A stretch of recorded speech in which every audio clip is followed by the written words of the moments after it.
আল্লাহ কাকে দয়া করে? যে অন্যকে দয়া করে। আল্লাহ কাকে খাওয়ায়? যে অন্যকে খাওয়ায়।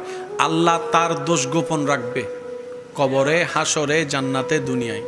যে অন্যের দোষ জানার পরও তার ইজ্জত হেফাজত করে, দোষটা গোপন করে রাখবে, দোষটা গোপন করে রাখবে। সুবহানাল্লাহ বলে না? কোরআনে একটা আয়াত আছে, সিবগতাল্লাহ, রব বলে, হে আমার বান্দা, যদি জান্নাতে যেতে চাও আমি রবের রঙে রঙিন হয়ে যাও, আমি রবের রঙে রঙিন হয়ে যাও। আমি আল্লাহ সবার দোষ জানি, সুতরাং তোমরাও মানুষের দোষ জানলে ফেডে কুডুর মুডুর শয়তানে করাবে, কইয়ালা কইয়ালা কইয়ালা কইয়ালা কইয়ালা কইয়ালা। তখন তুমি তোমার ধৈর্য দিয়ে, ঈমানি শক্তি দিয়ে মুখটাকে উস্কুত উস্কুত বন্ধ করে রাখো। তুমি দুনিয়াতে তোমার একজন মুমিন ভাই বোনের ইজ্জত হেফাজত করে আসো, আমি আল্লাহ হাসরে তোমার হাজার দোষ গোপন করে তোমার ইজ্জত বাঁচাই দিব, ইজ্জত বাঁচাই দিব, ইজ্জত বাঁচাই দিব। সুবহানাল্লাহ বলতে থাকি না? ইজ্জত বাঁচাই দিব। ও আমার বান্দারা, যতটুক আমি তোমাদেরকে রিজিক দিই, যতটুক পারো তোমার প্রতিবেশীকে দাও, তোমার আত্মীয়কে দাও, তোমার পরিচিত অপরিচিতদেরকে দাও। খবরদার থ্যাংক ইউ পাওয়ার আশা করবে না, দিতে থাকো। আমি তোমাকে দিই, তুমি দিতে থাকো। আমি তোমাকে দিই, তুমি দিতে থাকো। আমি তোমাকে দিই, তুমি দিতে থাকো। কারণ দেওয়াটা আমি রবের সুন্নত। দেওয়াটা, সুবহানাল্লাহ একটু বলেন না রে ভাইয়া, দেওয়াটা আমি রবের সুন্নত।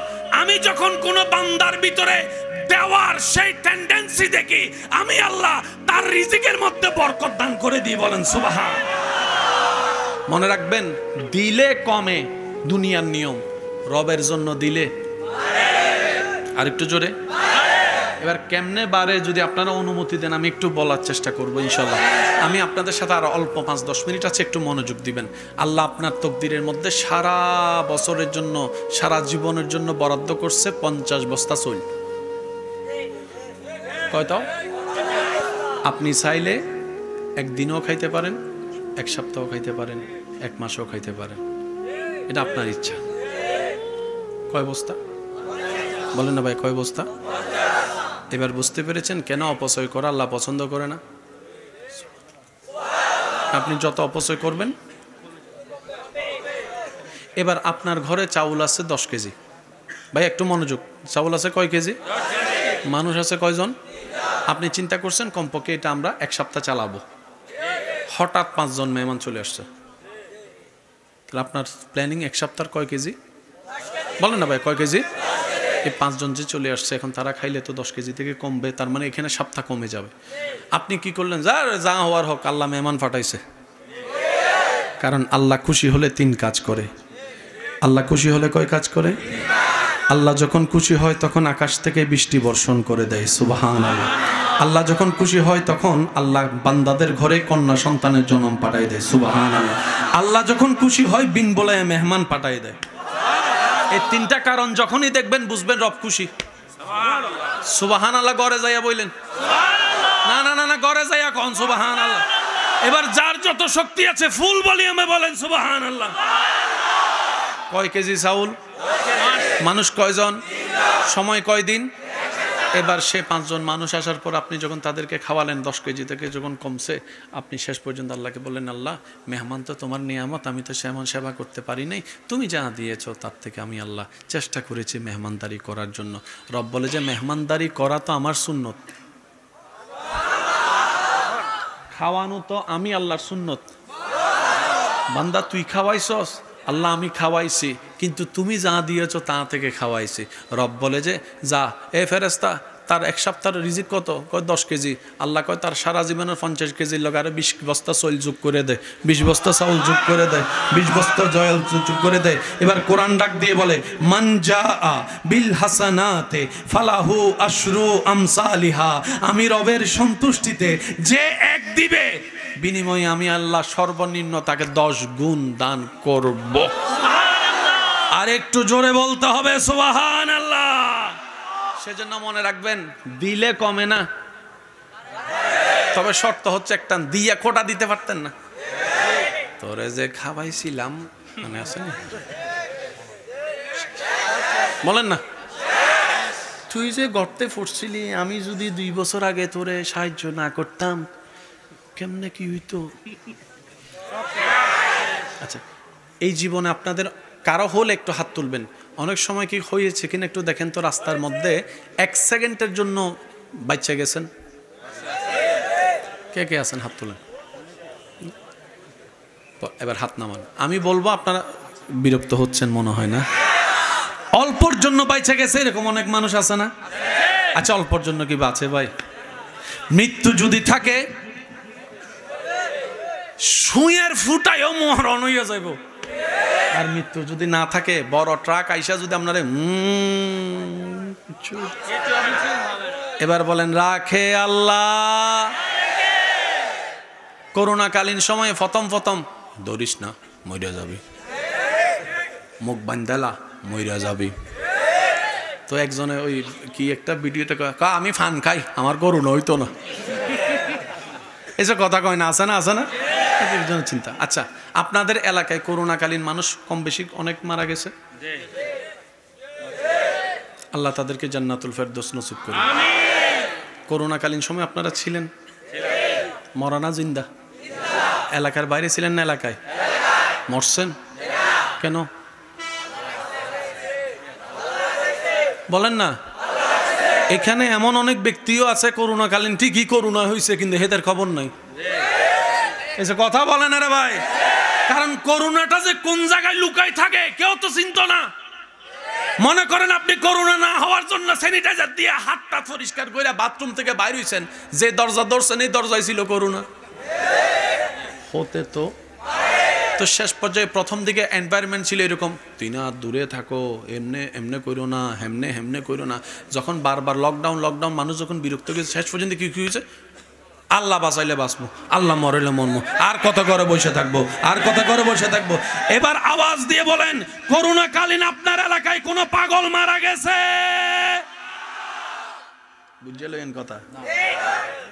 পাগলের ঘরে বসে রাখতে পারছেন নি? আমরা পুলিশ দেখতে ফালাইছি, আর পাগল যখন আসে এমনি পুলিশের সামনে, পুলিশে কয় হু আর ইউ, এতে কয় আন্নে কেডা। তো তখন আইনের ভাইয়েরা বলে লকডাউন কি তুমি জানো না? কয় লকডাউন কি, এসে কথা কয় না। কয় বেটা ঘরে যা, করোনা ধরবো। করোনা কি? পিছন থেকে স্যার কয় এতেরা জ্বালাইস না, যা। পুরা এলাকায় দৌড়াইছে পাগল। বলেন এবার বলেন হায়াতের মালিক কে? শুনি নাই আমি, আরো জোরে বলেন হায়াতের মালিক কে? রিজিকের মালিক কে? করোনাকালীন সময়ে চাকরি বন্ধ, শেষ ভালো যার সব ভালো, তার আওয়াজটা একটু বড় করে দিবেন। করোনাকালীন সময়ে চাকরি, ব্যবসা, রাস্তাঘাট, ঘরবাড়ি, স্কুল, কলেজ, মাদ্রাসা, বেতন, খাওয়া দাওয়া। শুনি নাই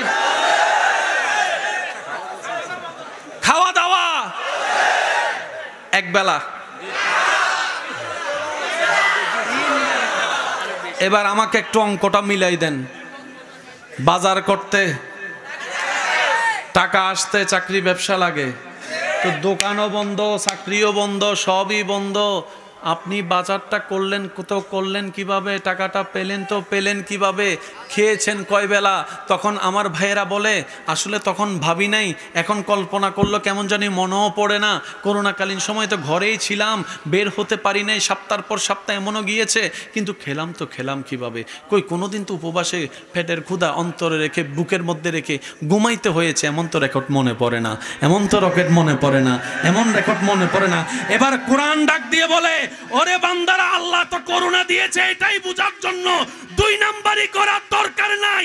তাওয়াক্কুলটা রবের উপর রাখ। যেই রব তিমির মতো মাছকে খাওয়াইতে পারে, তোর মতো 3.5 হাতের এই অর্ধেক পেটকেও 3 বেলা খাওয়াইতে পারবে। সুবহানাল্লাহ।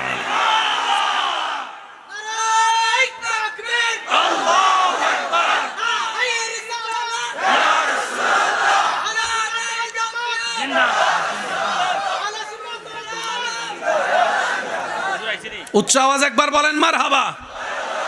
মাছের মধ্যে সবচাইতে বড় মাছের নাম কি? এই যুবকরা একটু বলেন, শেষ ভালো যা সব ভালো তার কি নাম? Blue whale, নীলতিমি। নীলতিমি আজকে যে বাচ্চা ডেলিভারি দিছে তার মাথাটা মনে করেন এই জায়গায়, লেজটা, তার মানে তার ফেট কদ্দুর? মোটামুটি আমরা 1000-2000 মানুষ।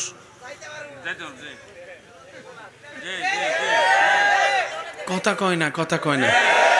এবার তারে যদি আমরা যে ভাত খাই 1 প্লেট 1.5 প্লেট, আমি আপনার ওই বন্ধুর কথা বলি না যে 17 পরোটা খাওয়ার পরও ফেট ভরে না, আমি হের কথা কইতেছি না।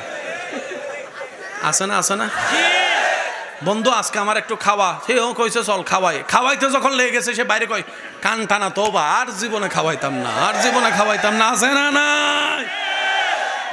খাইবো হে চিন্তা করছো 2টা অথবা 3টা, 17টা চলে। শেষ পর্যন্ত যে রুটি বেলে হে কয় ভাই আমার বাড়ি যাওয়ার টাইম হচ্ছে, আমার বউয়ে মিস কল মারতেছে ভাই, আর খাইস না ভাই। হেতা কয় মাত্র শুরু না করছিলাম।